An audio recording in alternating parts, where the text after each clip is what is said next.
We're ready there, Your Worship.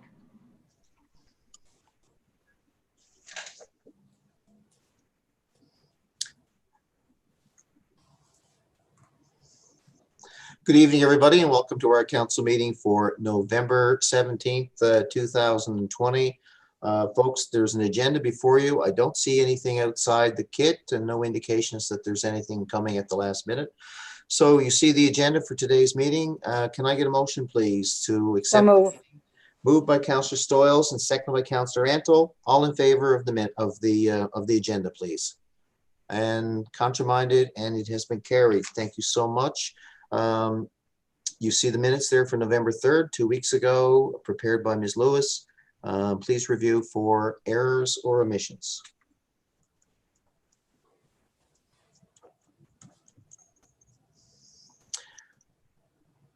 Have I given everybody enough time? No indications otherwise. I'll call for a motion. Moved by Councillor Fry and seconded by the Deputy Mayor to adopt the November 3rd minutes. All in favor? And those opposed, carried. Business arising, folks. Just quote from the action report of the minutes, please. The item number, and the floor is all yours.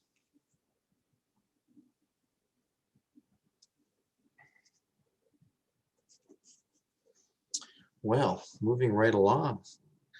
I'm going to proceed, folks, to the first committee report. We have no proclamations or correspondence, and tonight we have the Infrastructure and Public Works Committee lined up next.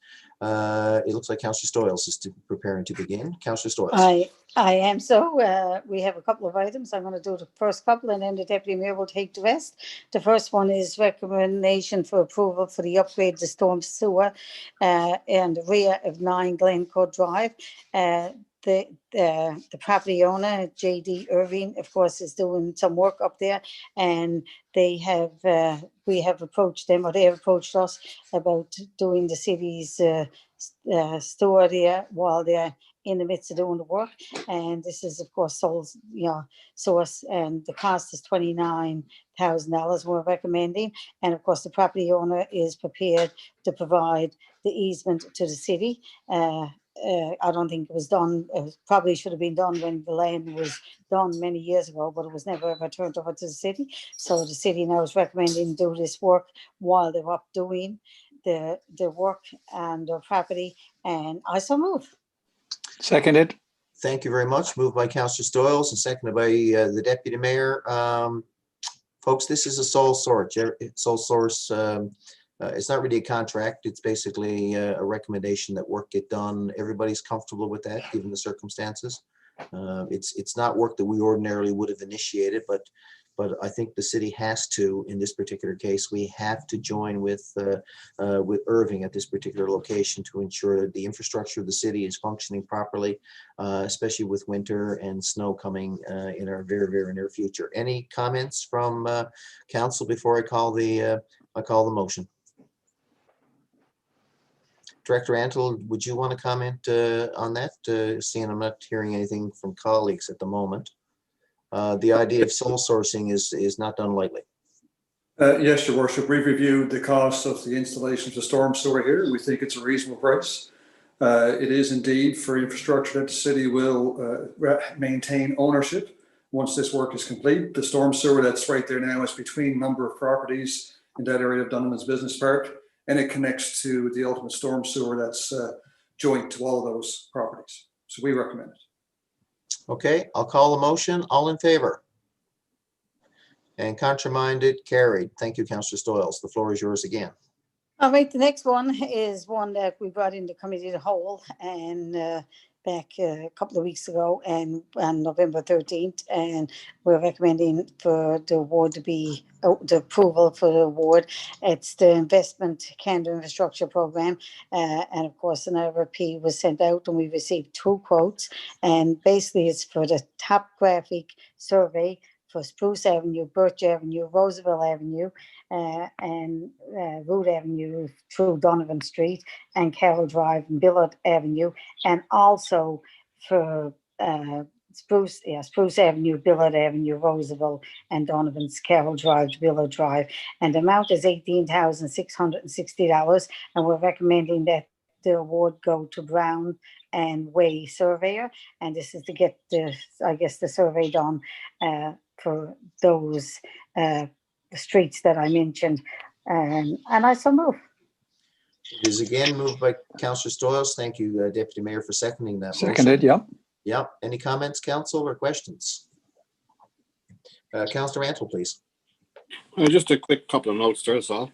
When we're doing the topographic, does that mean that's the next roads? Will these roads be paved next summer? Or is that our plans, or that's what we're looking for?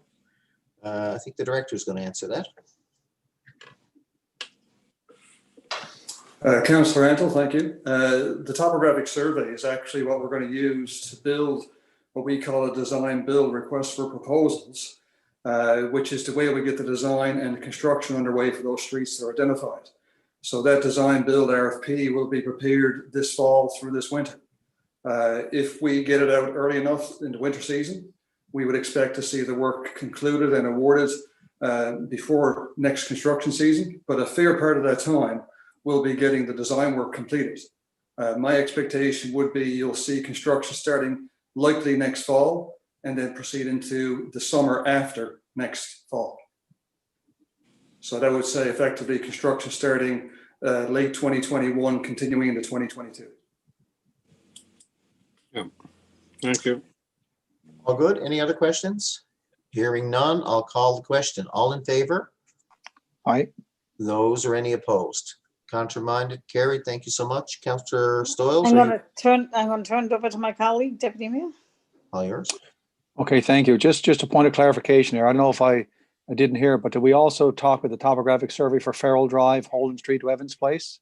Yes. Yes, I Okay. mentioned Farrell Drive, Evans Place. Yeah. Okay, I just wanted to highlight that because we mentioned the 18,860. And Yeah. just to note there, your worship, that And the the one for Holden 14,000. to Evan is 14,375. So I think that's what the motion was for, just for clarification. Yeah, for both. And I think the total was 33,000 all told, and that's what was tabled, but just for clarification, perhaps we'll do a second motion if you don't mind, folks. I can Sure. move for the second motion, 14,375. Again, And for I'll the same second it. company. Yeah. Moved by Councillor Stoyles and seconded by the Deputy Mayor, and I'm going to call the questions. I don't think there's any more dialogue coming. All right, all in favor? And Aye. carried. Motion is carried. Yep, thank you. Thank you, Your Worship. Thank you, Councillor Stoyles. The next item for our committee, Your Worship, has to do with an upgrade at the depot. And this involves a service bay ramp replacement.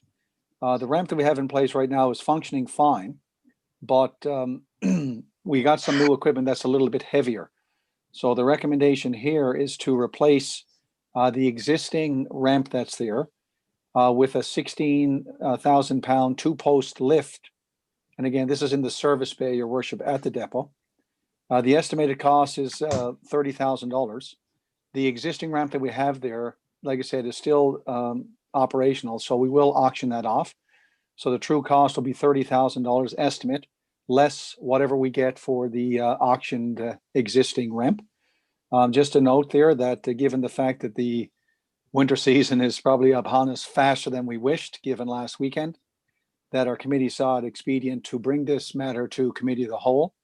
And the Committee of the Whole on November the 13th did support the recommendation.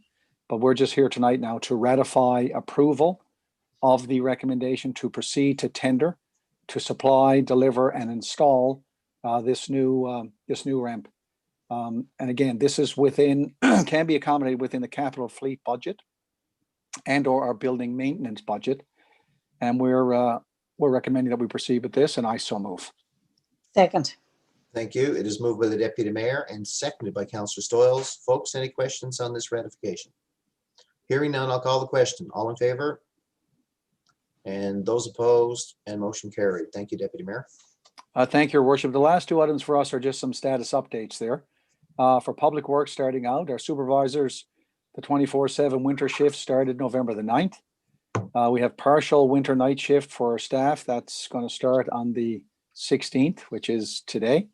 Our salt shed is full to capacity. So I noticed our crews were out doing some snow maintenance the weekend. So we have full capacity of our salt. And the work on our fleet is primarily focused on getting our equipment up and running and prepared and ready for the next bout of winter activity. From a capital works projects perspective there, Your Worship, Topsail Road and Old Placentia Road projects are essentially complete. We do have some minor deficiencies that are currently being addressed.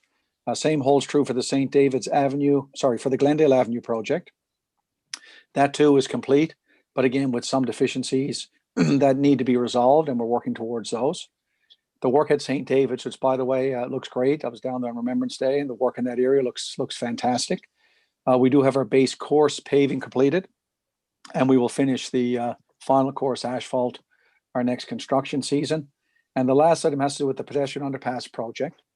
We talked about this in a past meeting with respect to Old Placentia Road.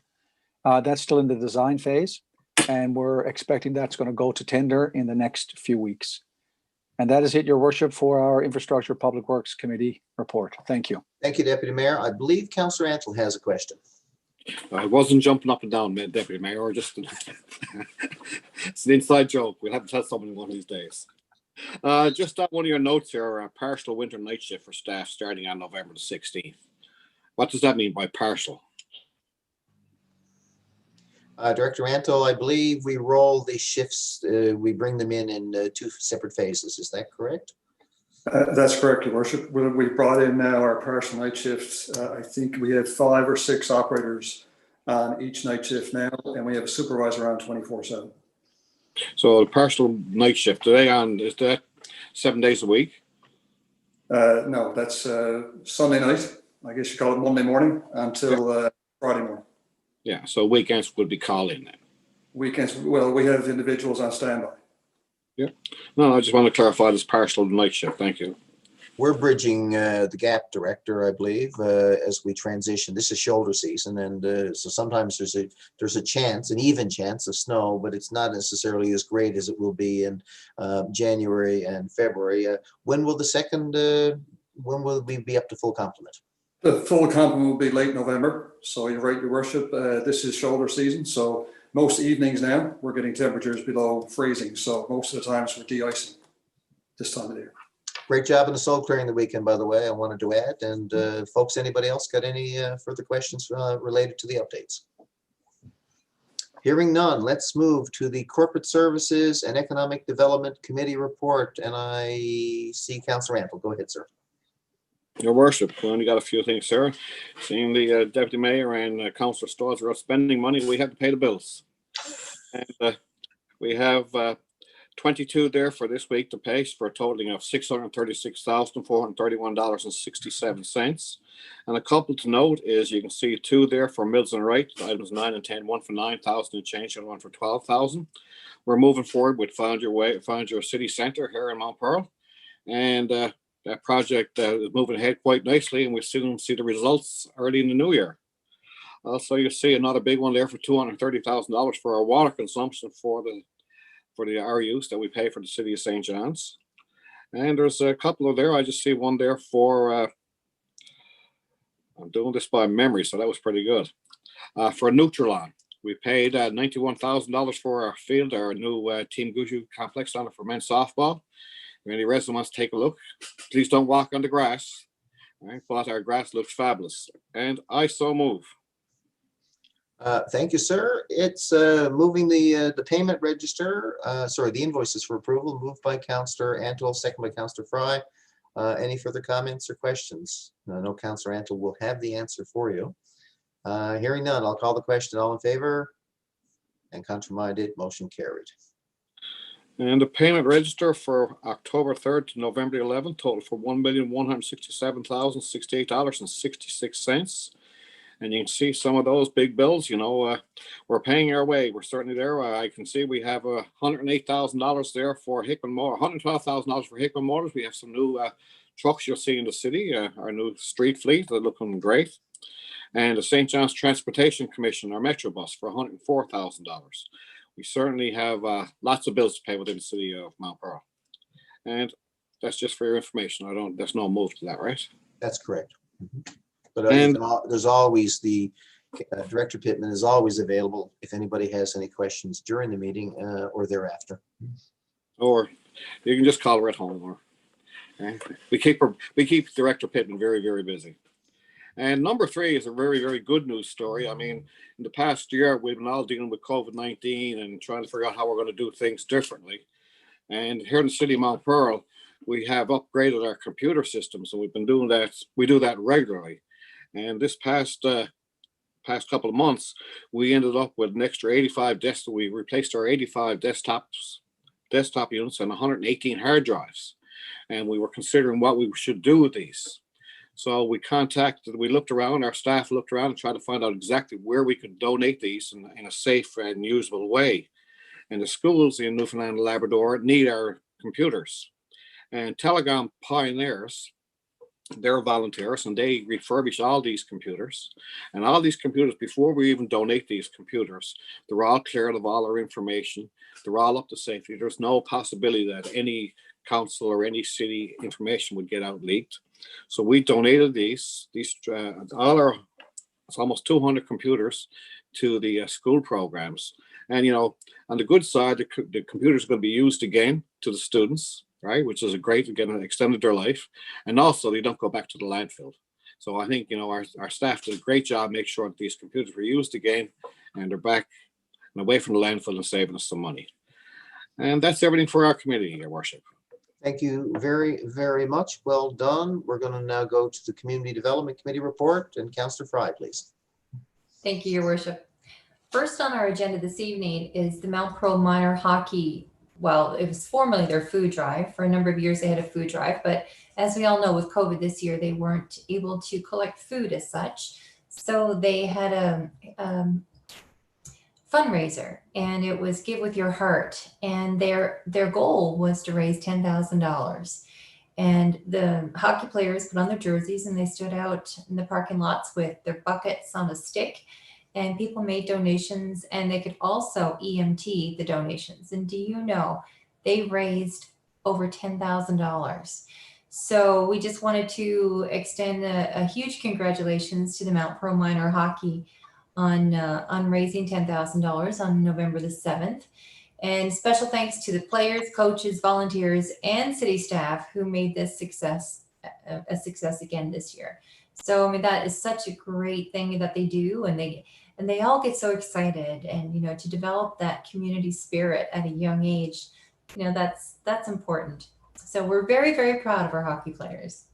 You know, Councillor, there was some doubt as to how much they could raise, you know, given COVID and the new way of doing things. But I think the community really stepped up, and the hockey players, the coaches, the volunteers, and the executive minor hockey, we're all so grateful for what they did. $10,000, I think, went way above any of our expectations. So good on them for doing it. And the 3 food banks here in Mount Pearl are going to benefit the most from this: the Salvation Army and the 2 food banks of St. Vincent de Paul at St. Peter's Parish, as well as Mary Queen of the World. And I do know Councillor Antle has a real close relationship with our food banks. And Bill, I guess you want to say something in this regard. Yeah. This is a great project. You know, we've been all involved in this from the get-go. You know, a couple of months back, we didn't know how, or the food banks didn't know how they were going to survive, you know, the upcoming Christmas season, you know, and, you know, the Mount Pearl Minor Hockey has supported our food banks here in Mount Pearl every single year. And they're huge to our food banks and to the needy. I was talking to Con Milmore a little while ago, and Con and Sander, and they were St. Vincent de Paul.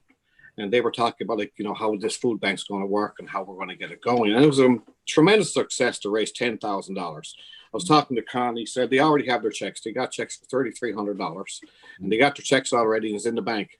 And he was telling me now they already have plans for that money. I mean, this is going to make Christmas a lot brighter for some. I mean, when we see our kids from Mount Pearl out helping others, I mean, it's a good news story all around. So I certainly think the minor hockey certainly did a fabulous job. And I think it's good to acknowledge the great work that our economic development team, I believe, played here in arranging for the logo. Councillor, would you like to comment on that? I should mention that too. I mean, we started off this. I mean, it's a shout out to Leslie Williams.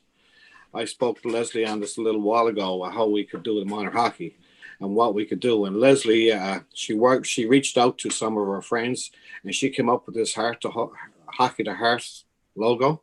So Leslie really went above and beyond. She certainly helped out Monaghan Hockey. So thank you very much, Leslie. Yeah, well said. Anybody else got a comment before we pass it back to Councillor Fry and her report, or their report, sorry. All Well, right. I Thank just you, also everybody. want to acknowledge Amanda Muse too from NTV. She came and did a in your community spot, which helped get the word out, and that always helps. But you know something, the sad thing is in this regard, as wonderful as that is, and as much of a help that is, they still need more. So if there's anybody out there who still wants to make a donation, because this particular year, they seem to have, I was talking to a couple of the volunteers, and they have higher volumes for some reason, and probably because of COVID, you know, and it's a tough time of year for a lot of people, and they are expecting that their Christmas hampers alone are going to cost them about $30,000. So while this $10,000 is going to go a long way, I know there are other organizations like the Melpro Connects are doing a turkey drive, and different organizations helping out. But if anybody still wants to donate, there, I'm sure that they will be more than happy to accept it. So moving on to the next agenda item, we have our snow clearing regulations and the upcoming winter parking ban. So it's hard to believe, but in just a few short weeks, our snow clearing ban is going to come into effect. So as a reminder to the public, the snow clearing regulations will come into effect on December the 1st through to March 31st inclusive. And any unattended vehicle, an unattended vehicle is not permitted to be parked on any street or city-owned land within the city between the hours of 1 a.m. and 8 a.m. Now, for further information, including the fine amounts, because there are fines, you can visit our website. But that also, there's also, whenever there's a snow event, you can't park on the street or on any city-owned land as well during the event or for 12 hours thereafter to enable our crews to do some cleanup and proper cleanup there. So that's just a reminder. It's hard to believe, but it's just a couple of weeks away. So now's the time to start making alternate arrangements if you park on the street. Okay, next we have our development permit listing for the period of November the 2nd to the 13th. So the committee recommends that the following development permits be approved as presented. And there are 5 here in your kit. If anybody has any questions, there's one for interior renovations, one for site work, one home-based business, a propane storage expansion, and interior renovations and site work. So it's still lots of activity happening in our city. And I so move. It is moved by Councillor Fry and seconded by Councillor Antle. Any further conversation on this particular motion? Hearing none, let's call the question. All in favor? And those opposed, motion carried. Okay, next, the committee recommends that the building permits issued for the period of November the 2nd to the 13th, showing a total construction value of $4,258,300 be approved. And further, that the occupancy permit list be accepted as presented as well. And again, those are here in your kit. It is moved by Councillor Fry and second by Councillor Antle again. That we move the the building permits and occupancy permits list. Councillor, you're moving all 3? Yes. Yeah. Yes. Just to clarify, so that Ms. Lewis can get that in the minutes. But all 3 have been motioned, and I'll call the question. All in favor? Those opposed? And well done. Motion has been carried. Thank you very, very much. Now to the roundtable portion. Ms. Lewis. Who is first? Uh-oh. I usually do this before the meeting, folks. I apologize, but whatever name Miss Lewis spurts out will be the person that starts. I think Councillor Antle was for. So Councillor Fry? Councillor Antle was first. Last. Say again? Sorry. Councillor Antle was first. The Deputy Mayor then, please. Okay. Yep, I got you. Yep, thanks.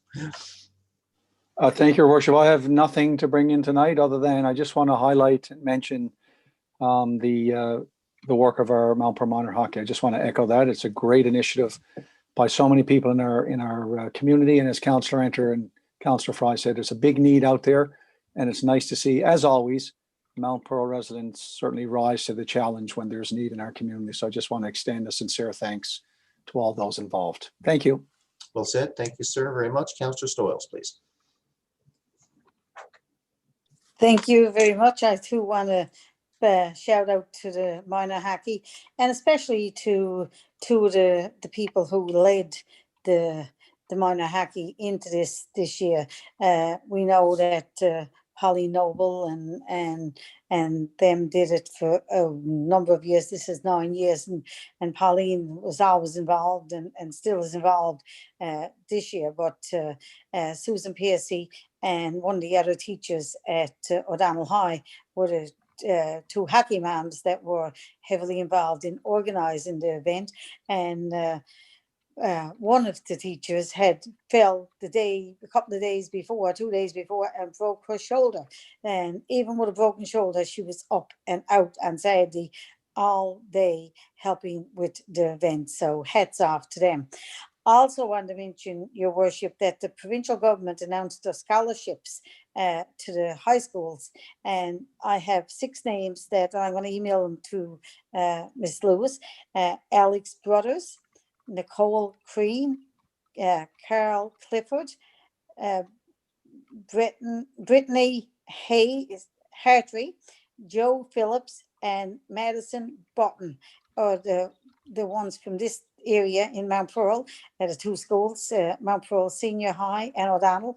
My understanding is 1 was from O'Donnell and 5 of them were from Senior High this year. And I want to say congratulations to all these young people on receiving the government scholarships this year. And that is it for me, Your Worship. Well said. Thank you very much, and congratulations to all of those students. I'm glad you highlighted their names, and we join with you and MHA Lane in congratulating them. Isabel Fry, Councillor Fry, please.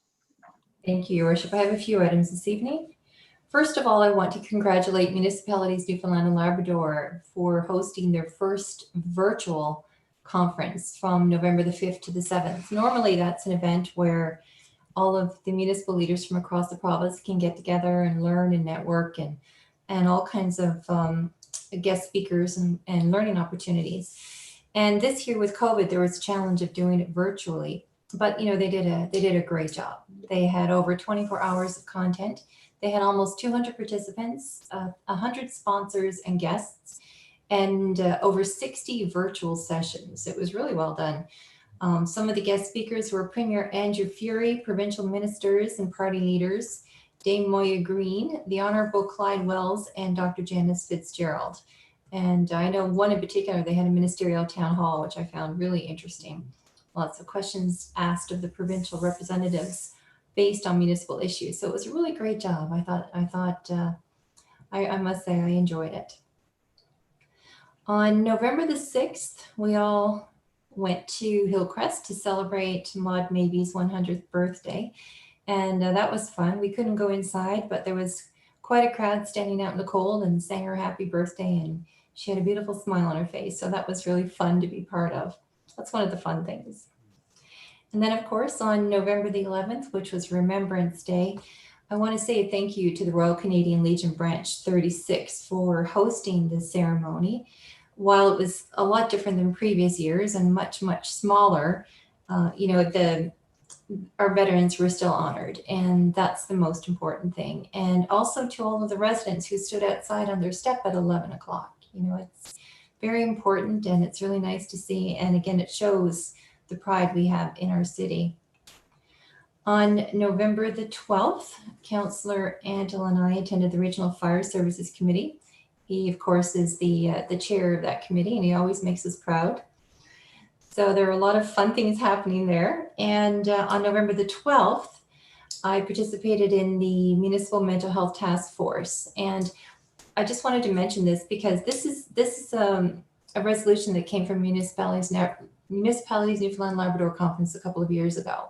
And there are a group of municipal representatives who got together to try and figure out how we can bring more awareness to mental health. Because of course, health in general is a provincial responsibility, but it affects all kinds of, all communities.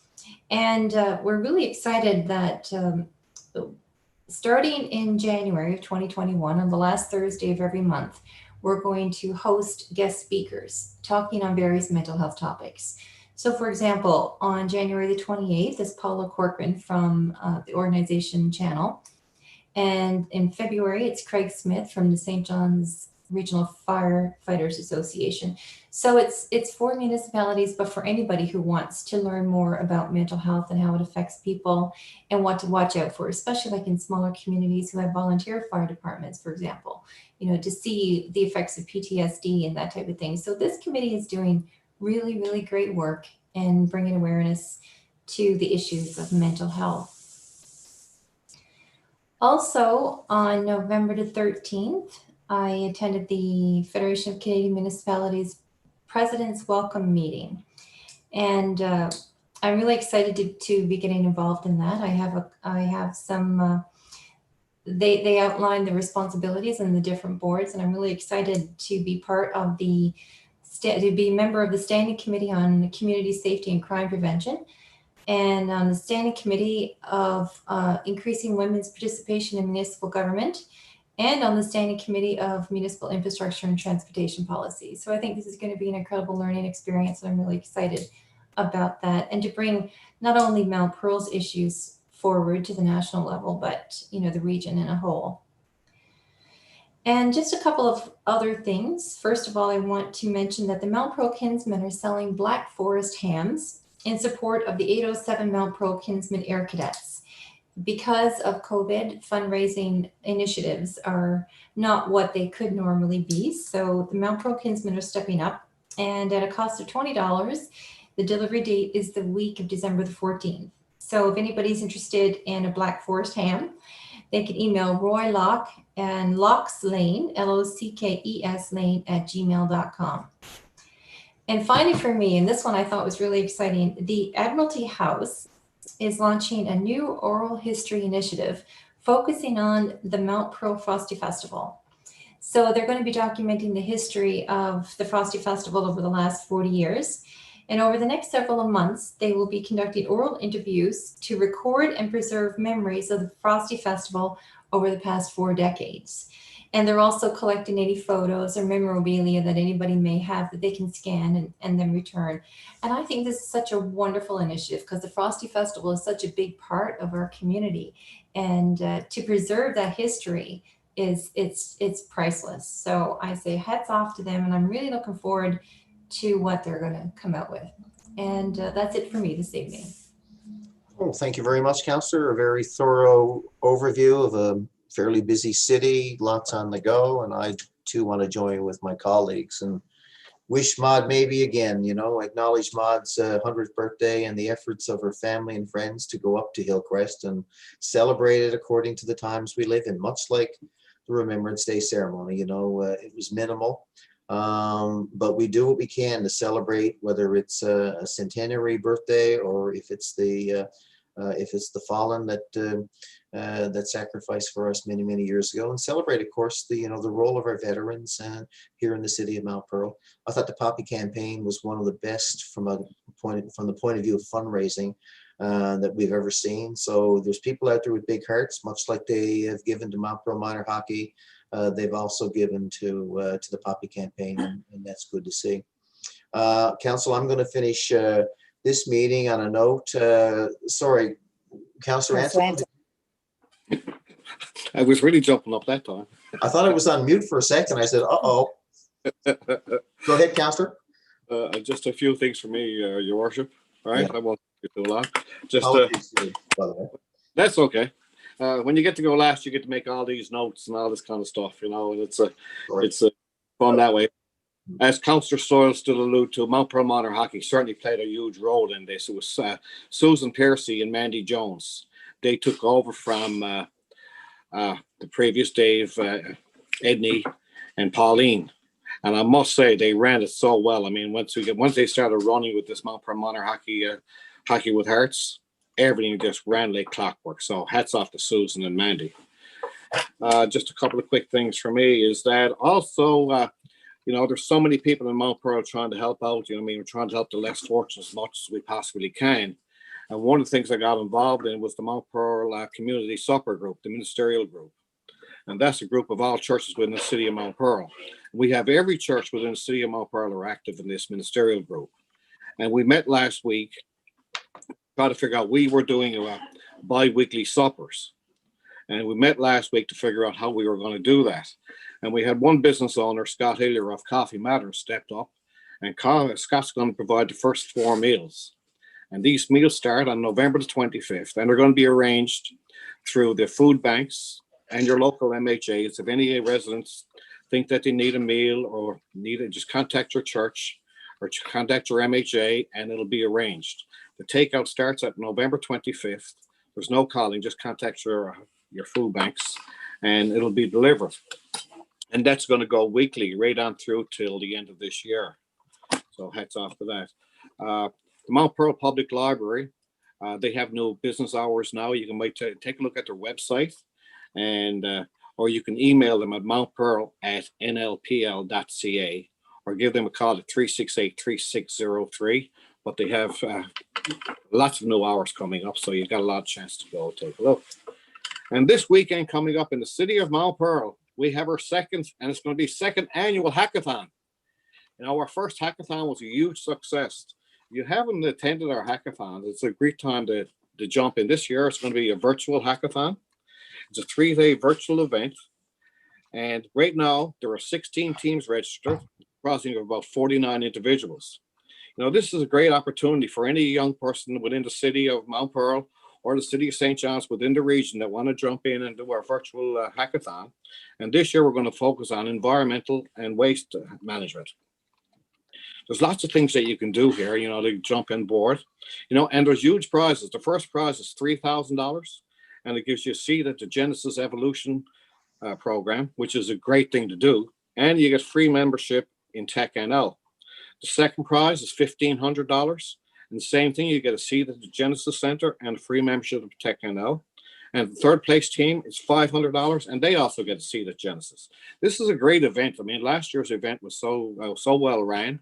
You know, we watched, it was a live event last year, and, you know, the results that came back from these young people were amazing. And we're trying to incorporate them within the city right now. We have plenty of partners. Jump on board. You can go to mountpearl.ca and you can find more information. And there's more information at hackingmp.ca. And just go on our website or go on any councillor's Facebook page and you'll find all the information you need on Hackathon in Mount Pearl. And that's everything for me, Your Worship. Thank you, sir. And I apologize for interrupting your point in the round table, but I guess I got a couple of things in, and I appreciate hearing from all my colleagues about how busy the city has been, both in terms of from an operational perspective as well as a community perspective. I just wanted to end on one note, and it's just a little quick notion about transparency and accountability, and what I'm going to ask council to do, perhaps through the corporate services and economic development committees, to look at the trend in the region has been to have committee of the wholes be public. And we've always done ours privately, and I think the trend is away from that. And you know, in the interest of transparency and accountability, I feel we need to move. We need to unveil the cloak that's around committee of the whole. So, what I would ask is that the committee have a look at it. That would be Director Pittman, Councillor Fry, and Councillor Antle. And you know, when we talk about committee of the whole going public, as we see in other communities, you know, things like HR matters and legal matters and policy matters would not necessarily go public. But the issue here is not to say what we're not going to go public with. It's the focus on the addition of transparency and therefore the accountability. So on that note, council, I would ask that the committee be tasked with reviewing that, doing a jurisdictional review, working with the Department of Municipal Affairs if they have any relevant information, and then bringing back to committee of the whole, bringing back a recommendation or a plan to move forward. I really sincerely believe this is in our best interest, and I believe in today's age our residents would expect that. And I'll close on that note. And hearing no further items for discussion, on the motion of Councillor Stoyles and Councillor Fry, we're adjourned. Thank you very much. And we'll see you soon in committee of the whole.